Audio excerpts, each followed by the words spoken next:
जय गुरु जी। शुक्राना गुरु जी। गुरु जी, आप जी का अनंतम शुक्राना जब अपने सामने बिठाकर शिव पुराण की सेवा ले रहे हैं और मुझे इतना आपने ये सौभाग्य बख्शा है। लख लख शुक्राना आप जी का। ओम नमो शिवाय। शिव जी सदा सहाय। ओम नमो शिवाय। गुरु जी सदा सहाय। जय गुरु जी। वाहे गुरु जी। ओम नमो शिवाय। शुक्राना गुरु जी। अगला अध्याय शुरू। वैद्यनाथेश्वर ज्योतिर्लिंग के प्राकट्य की कथा तथा महिमा। सूत जी कहते हैं, अब मैं वैद्यनाथेश्वर ज्योतिर्लिंग का पापहारी महात्म्य बताऊंगा। सुनो। राक्षस राज रावण, जो बड़ा अभिमानी और अपने अहंकार को प्रकट करने वाला था, उत्तम पर्वत कैलाश पर भक्तिभाव से भगवान शिव की आराधना कर रहा था। कुछ काल तक आराधना करने पर जब महादेव जी प्रसन्न नहीं हुए, तब वह शिव की प्रसन्नता के लिए दूसरा तप करने लगा। पुलसत्ते कुलनंदन श्रीमान रावण ने सिद्धि के स्थान भूत हिमालय पर्वत से दक्षिण वृक्षों से भरे हुए वन में पृथ्वी पर एक बहुत बड़ा गड्ढा खोदकर उसमें अग्नि की स्थापना की और उसके पास ही भगवान शिव को स्थापित करके हवन आरंभ किया। ग्रीष्म ऋतु में वह 5 अग्नियों के बीच में बैठता, वर्षा ऋतु में खुले मैदान में चबूतरे पर सोता और शीतकाल में जल के भीतर खड़ा रहता। इस तरह 3 प्रकार से उसकी तपस्या चलती थी। इस रीति से रावण ने बहुत तप किया, तो भी दुरात्माओं के लिए, जिनको रिझाना कठिन है, वे परमात्मा महेश्वर उस पर प्रसन्न नहीं हुए। तब महामनस्वी दैत्यराज रावण ने अपना मस्तक काट कर शंकर जी का पूजन आरंभ किया। विधि पूर्वक शिव की पूजा करके वह अपना एक एक सिर काटता और भगवान को समर्पित कर देता था। इस तरह उसने क्रमशः अपने 9 सिर काट डाले। जब एक ही सिर बाकी रह गया, तब भक्तवत्सल भगवान शंकर संतुष्ट एवं प्रसन्न हो वहीं उसके सामने प्रकट हो गए। भगवान शिव ने उसके सभी मस्तकों को पूर्ववत निरोग करके उसे उसकी इच्छा के अनुसार अनुपम उत्तम बल प्रदान किया। भगवान शिव का कृपा प्रसाद पाकर राक्षस रावण ने नतमस्तक हो हाथ जोड़कर उनसे कहा, देवेश्वर प्रसन्न होइए, मैं आपको लंका में ले चलता हूँ। आप मेरे इस मनोरथ को सफल कीजिए, मैं आपकी शरण में आया हूँ। रावण के ऐसा कहने पर भगवान शंकर बड़े संकट में पड़ गए और अनमने होकर बोले, राक्षस राज, मेरी सार गर्भित बात सुनो। तुम मेरे इस उत्तम लिंग को भक्ति भाव से अपने घर को ले जाओ, परंतु जब तुम इसे कहीं भूमि पर रख दोगे, तब यह वहीं सुस्थिर हो जाएगा, इसमें संदेह नहीं है। अब तुम्हारी जैसी इच्छा हो वैसा करो। सूत जी कहते हैं, ब्राह्मणों, भगवान शंकर के ऐसा कहने पर राक्षस राज रावण बहुत अच्छा कहकर वह शिवलिंग साथ लेकर अपने घर की ओर चला, परंतु मार्ग में भगवान शिव की माया से उसे मूत्र उत्सर्ग की इच्छा हुई। पुल सत्य नंदन रावण सामर्थ्यशाली होने पर भी मूत्र के वेग को रोक ना सका। इसी समय वहां आसपास एक ग्वाले को देखकर उसने प्रार्थना पूर्वक वह शिवलिंग उसके हाथ में थमा दिया और स्वयं मूत्र त्याग के लिए बैठ गया। एक मुहूर्त बीतते बीतते वह ग्वाला उस शिवलिंग के भार से अत्यंत पीड़ित व्याकुल हो गया। तब उसने उसे पृथ्वी पर रख दिया। फिर तो वह हीरकमय शिवलिंग वहीं स्थित हो गया। वह दर्शन करने मात्र से संपूर्ण अभिष्टों को देने वाला और पाप राशि को हर लेने वाला है। मुने, वही शिवलिंग तीनों लोकों में वैद्यनाथेश्वर के नाम से प्रसिद्ध हुआ, जो सत्पुरुषों को भोग और मोक्ष देने वाला है। यह दिव्य उत्तम एवं श्रेष्ठ ज्योतिर्लिंग दर्शन और पूजन से भी समस्त पापों को हर लेता है और मोक्ष की प्राप्ति कराता है। वह शिवलिंग जब संपूर्ण लोकों के हित के लिए वहीं स्थित हो गया, तब रावण भगवान शिव का परम उत्तम वर पाकर अपने घर को चला गया। वहां जाकर उस महान असुर ने बड़े हर्ष के साथ अपनी प्रिया मंदोदरी को सारी बातें कह सुनाई। इंद्र आदि संपूर्ण देवताओं और निर्मल मुनियों ने जब यह समाचार सुना, तब वे परस्पर सलाह करके वहां आए। उन सब का मन भगवान शिव में लगा हुआ था। उन सब देवताओं ने उस समय वहां बड़ी प्रसन्नता के साथ शिव का पूजन किया। वहां भगवान शंकर का प्रत्यक्ष दर्शन करके देवताओं ने उस शिवलिंग की विधिवत स्थापना की और उसका वैद्यनाथ नाम रखकर उसकी वंदना और स्तमन करके वे स्वर्ग लोक को चले गए। ऋषियों ने पूछा, सूत जी, जब वह शिवलिंग वहीं स्थित हो गया तथा रावण अपने घर को चला गया, तब वहां कौन सी घटना घटी, तो ये आप बताइए। सूत जी ने कहा, ब्राह्मणों, भगवान शिव का परम उत्तम वर पाकर महान असुर रावण अपने घर को चला गया। वहां उसने अपनी प्रिया से सब बातें कहीं और वह अत्यंत आनंद का अनुभव करने लगा। इधर इस समाचार को सुनकर देवता घबरा गए कि पता नहीं यह देवद्रोही महादुष्ट रावण भगवान शिव के वरदान से बल पाकर क्या करेगा। उन्होंने नारद जी को भेजा। नारद जी ने जाकर रावण से कहा, तुम कैलाश पर्वत को उठाओ, तब पता लगेगा कि शिवजी का दिया हुआ वरदान कहाँ तक सफल हुआ। रावण को ये बात जच गई। उसने जाकर कैलाश को उखाड़ लिया। इससे सारा कैलाश हिल उठा। तब गिरिजा के कहने से महादेव जी ने रावण को घमंडी समझकर इस प्रकार शाप दिया। महादेव जी बोले, रे दुष्ट भक्त दुर्बुद्धि रावण, तो अपने बल पर इतना घमंड ना कर। तेरी इन भुजाओं का घमंड चूर करने वाला वीर पुरुष शीघ्र इस जगत में अवतीर्ण होगा। सूत जी कहते हैं, इस प्रकार वहां जो घटना हुई उसे नारद जी ने सुना। रावण भी प्रसन्नचित्त हो जैसे आया था उसी तरह अपने घर को लौट गया। इस प्रकार मैंने नाथेश्वर का महात्म्य बताया है। इसे सुनने वाले मनुष्यों का पाप भस्म हो जाता है। नागेश्वर नामक ज्योतिर्लिंग का प्रादुर्भाव और उसकी महिमा। सूत जी कहते हैं, ब्राह्मणों, अब मैं परमात्मा शिव के नागेश नामक परम उत्तम ज्योतिर्लिंग के आविर्भाव का प्रसंग सुनाऊंगा। दारुका नाम से प्रसिद्ध कोई राक्षसी थी जो पार्वती के वरदान से सदा घमंड में भरी रहती थी। अत्यंत बलवान राक्षस दारुक उसका पति था। उसने बहुत से राक्षसों को साथ लेकर वहां सत्पुरुषों का संहार मचा रखा था। वह लोगों के यज्ञ और धर्म का नाश करता फिरता था। पश्चिम समुद्र के तट पर उसका एक वन था जो संपूर्ण समृद्धियों से भरा रहता था। उस वन का विस्तार सब ओर से 16 योजन था। दारुका अपने विलास के लिए जहाँ जाती थी वहीं भूमि, वृक्ष तथा अन्य सब उपकरणों से युक्त वह वन भी चला जाता था। देवी पार्वती ने उस वन की देखरेख का भार दारुका को सौंप दिया था। दारुका अपने पति के साथ इच्छा अनुसार उसमें विचरण करती थी। राक्षस दारुक अपनी पत्नी दारुका के साथ वहां रहकर सबको भय देता था। उससे पीड़ित हुई प्रजा ने महर्षि औरव की शरण में जाकर उनको अपना दुख सुनाया। औरव ने शरणागतों की रक्षा के लिए राक्षसों को ये शाप दिया कि ये राक्षस यदि पृथ्वी पर प्राणियों की हिंसा या यज्ञों का विध्वंस करेंगे तो उसी समय अपने प्राणों से हाथ धो बैठेंगे। देवताओं ने जब ये बात सुनी तब उन्होंने दुराचारी राक्षसों पर चढ़ाई कर दी। राक्षस घबराए। यदि वे लड़ाई में देवताओं को मारते तो मुनि के शाप से स्वयं मर जाते हैं, और यदि नहीं मारते तो पराजित होकर भूखों मर जाते हैं। उस अवस्था में राक्षसी दारुका ने कहा कि भवानी के वरदान से मैं इस सारे वन को जहाँ चाहूँ ले जा सकती हूँ। यों कहकर वह समस्त वन को ज्यों का त्यों ले जाकर समुद्र में जा बसी। राक्षस लोग पृथ्वी पर ना रहकर जल में निर्भय रहने लगे और वहाँ प्राणियों को पीड़ा देने लगे। एक बार बहुत सी नावें उधर आ निकली जो मनुष्यों से भरी थीं। राक्षसों ने उनमें बैठे हुए सब लोगों को पकड़ लिया और बेड़ियों से बांधकर कारागार में डाल दिया। वे उन्हें बारंबार धमकियां देने लगे। उनमें सुप्रिय नाम से प्रसिद्ध एक वैश्य था जो उस दल का सरदार था। वह बड़ा सदाचारी, भस्म रुद्राक्षधारी तथा भगवान शिव का परम भक्त था। सुप्रिय शिव की पूजा किए बिना भोजन नहीं करता था। वह स्वयं तो शंकर का पूजन करता ही था, बहुत से अपने साथियों को भी उसने शिव की पूजा सिखा दी थी। फिर सब लोग नमः शिवाय मंत्र का जप और शंकर जी का ध्यान करने लगे। सुप्रिय को भगवान शिव का दर्शन भी होता था। दारुक राक्षस को जब इस बात का पता लगा तब उसने आकर सुप्रिय को धमकाया। उसके साथी राक्षस सुप्रिय को मारने दौड़े। उन राक्षसों को आया देख सुप्रिय के नेत्र भय से कातर हो गए। वह बड़े प्रेम से शिव का चिंतन और उनके नामों का जप करने लगा। वैश्यपति ने कहा, देवेश्वर शंकर, मेरी रक्षा कीजिए। कल्याणकारी त्रिलोकीनाथ, दुख हंता, दुष्ट हंता, भक्तवत्सल शिव, हमें इस दुष्ट से बचाइए। देव, अब आप ही मेरे सर्वस्व हैं। प्रभु, मैं आपका हूँ, आपके अधीन हूँ और आप ही सदा मेरे जीवन एवं प्राण हैं। सूत जी कहते हैं, सुप्रिय के इस प्रकार प्रार्थना करने पर भगवान शंकर एक विवर से निकल पड़े। उनके साथ ही 4 दरवाजों का एक उत्तम मंदिर भी प्रकट हो गया। उसके मध्य भाग में अद्भुत ज्योतिर्मय शिवलिंग प्रकाशित हो रहा था। उसके साथ शिव परिवार के सब लोग विद्यमान थे। सुप्रिय ने उनका दर्शन करके पूजन किया।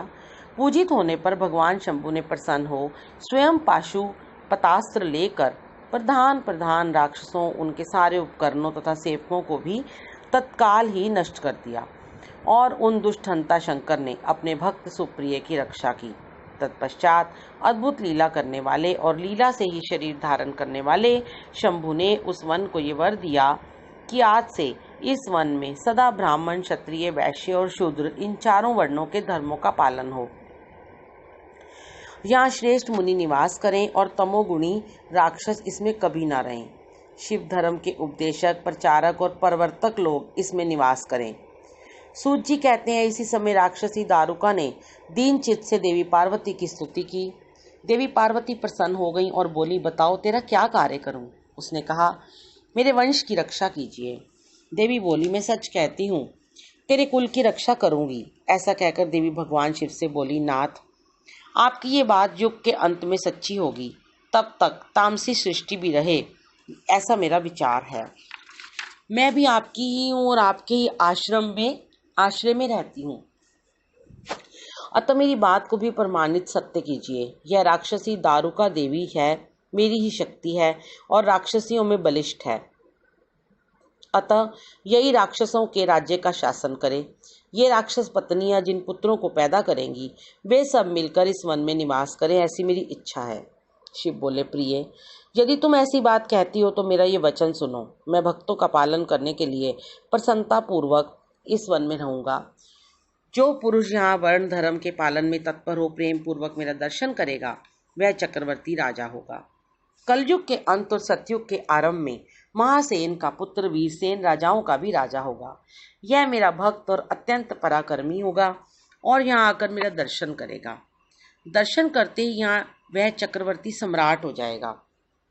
सूत जी कहते हैं, ब्राह्मणों, इस प्रकार बड़ी बड़ी लीलाएं करने वाले वे दंपति परस्पर हास्य युक्त वार्तालाप करके स्वयं वहां स्थित हो गए। ज्योतिर्लिंग स्वरूप महादेव जी वहां नागेश्वर कहलाए और शिवा देवी नागेश्वरी के नाम से विख्यात हुई। वे दोनों ही सत्पुरुषों के को प्रिय हैं। इस प्रकार ज्योतियों के स्वामी नागेश्वर नामक महादेव जी ज्योतिर्लिंग के रूप में प्रकट हुए। वे तीनों लोगों की संपूर्ण कामनाओं को सदा पूर्ण करने वाले हैं। जो प्रतिदिन आदर पूर्वक नागेश्वर के प्रादुर्भाव का ये प्रसंग सुनता है, वह बुद्धिमान मानव महापातकों का नाश करने वाले संपूर्ण मनोरथों को प्राप्त कर लेता है। जय गुरु जी। जय गुरु जी। शुक्राना गुरु जी। जय गुरु जी। शुक्राना गुरु जी, आप जी का अनंतम शुक्राना मालिक, जो आप अपने सामने बिठाकर शिव पुराण की सेवा ले रहे हैं और इसे संगत तक पहुंचाने की कृपा कर रहे हैं। ओम नमो शिवाय। शिव जी सदा सहाय। ओम नमो शिवाय। गुरु जी सदा सहाय।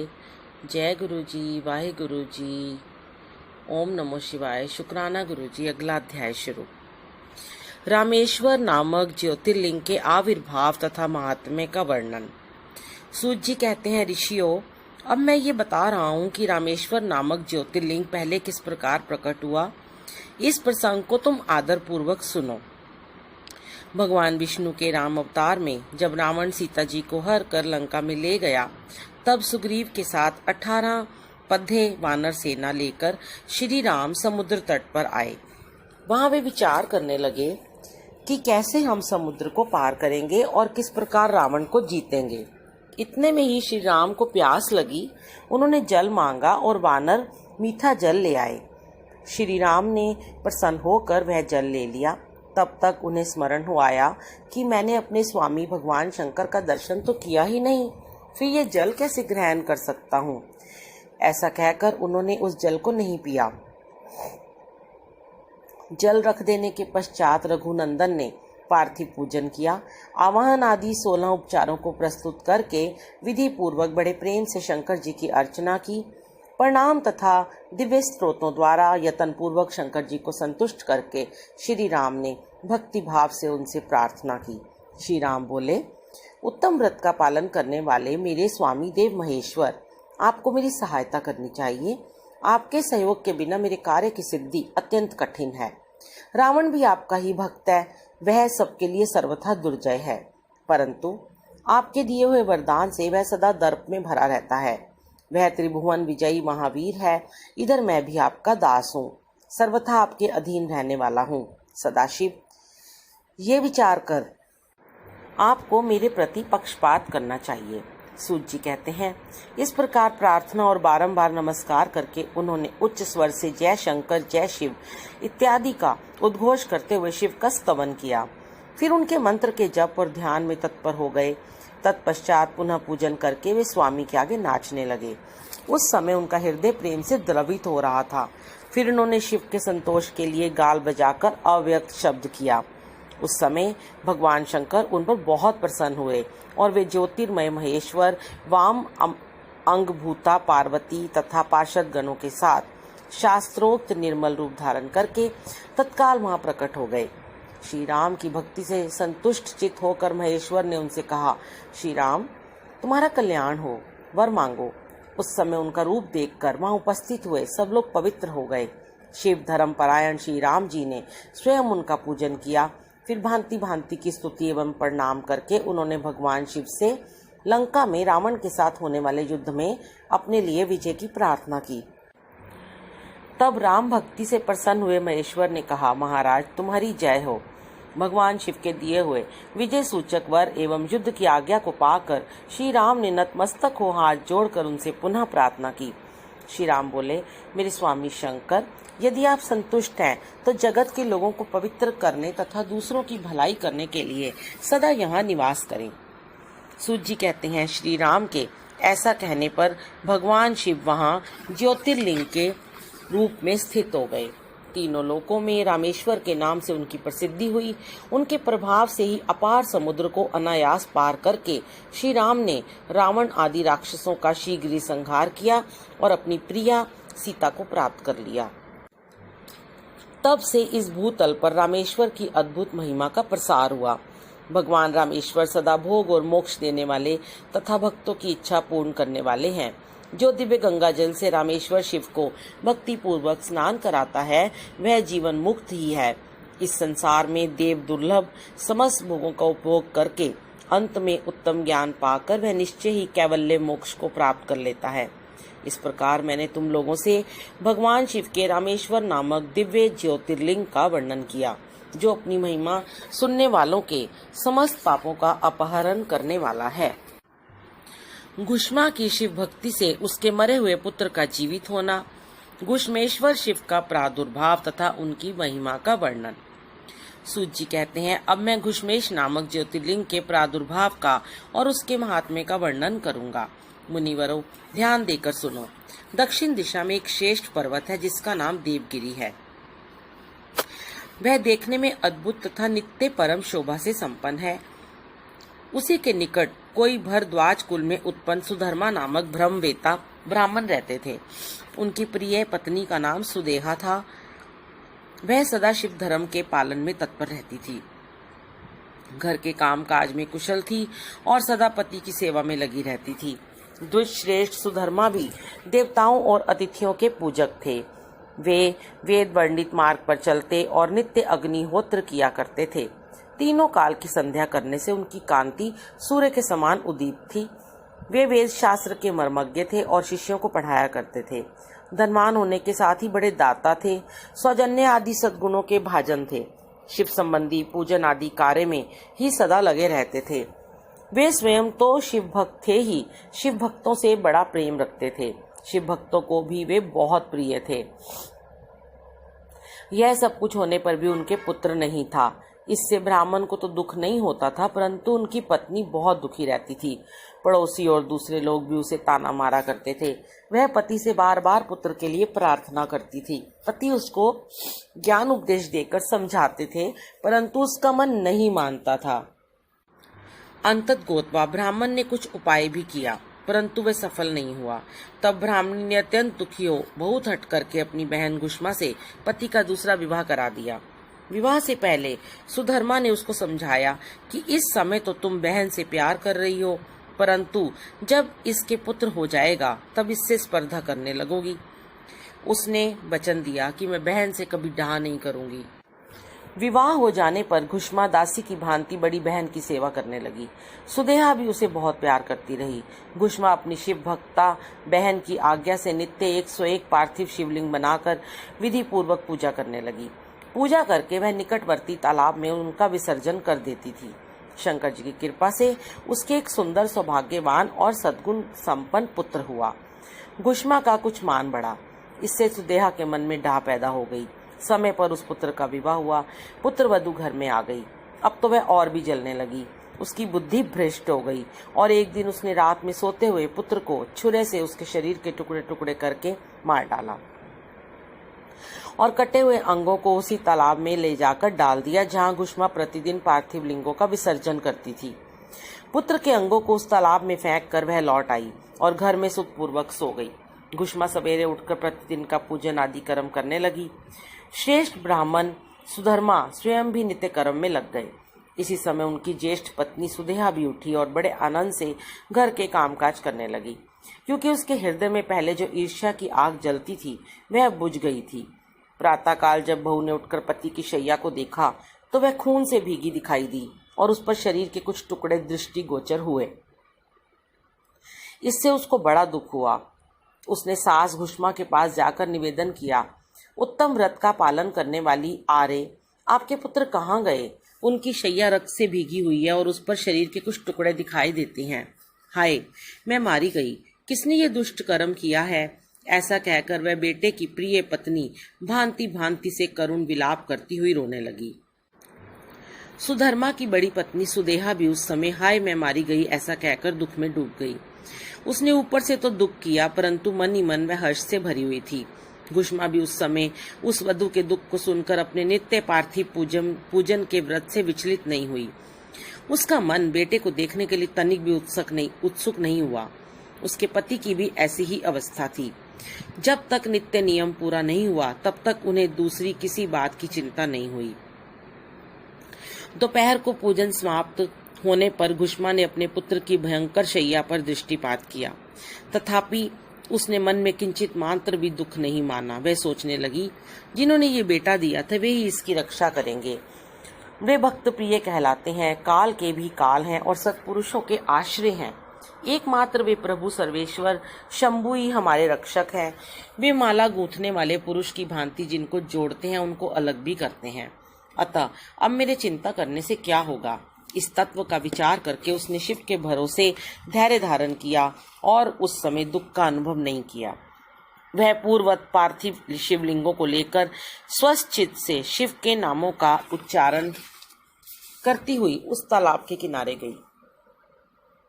उन पार्थिव लिंगों को तालाब में डालकर जब वह लौटने लगी तो उसे अपना पुत्र उसी तालाब के किनारे खड़ा दिखाई दिया।